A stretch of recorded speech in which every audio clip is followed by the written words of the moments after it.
మందు తాగేటప్పుడు ఎక్కువగా మాట్లాడే టాప్ 10 మాటలు. నెంబర్ 1, ఏంటో మందు ఎక్కుతలేదురా, కల్తీ మందు అనుకుంటా. నెంబర్ 2, అరే ఒక్కటే ఒక పెగ్గు లేదా ఒక బీర్ తాగుతా అంతే, నన్ను ఫోర్స్ చెయ్యొద్దు. నెంబర్ 3, ఇగో నేను తాగి మాట్లాడుతున్నా అనుకోకు, చెప్తున్నా. 4, రే కేసు బీర్లు దింపకుండా తాగుతారా, నా కెపాసిటీ తెలియదురా నీకు. 5, నువ్వు నా జాన్ రా, నీకోసం ప్రాణం ఇస్తారా. 6, నీకేమైనా అవసరం వచ్చిందనుకో ఒక్క ఫోన్ కొట్టు అంతే.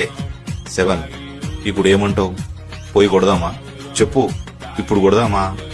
8, మామా నా గురించి నీకు తెలియదు, నేనెంత తోపో ఎవరికి చెప్పుకోను. 9, నేను బండి నడుపుతా, నమ్మకం లేదా నా పైన. 10, మరి మంది ఎక్కువైపోతుందిరా, రేపటి నుంచి మానేస్తా. ₹1 కోటి ఉన్నోడు కూడా చేయలేని ఎంజాయ్ కోటర దాగినోడు చేస్తాడు.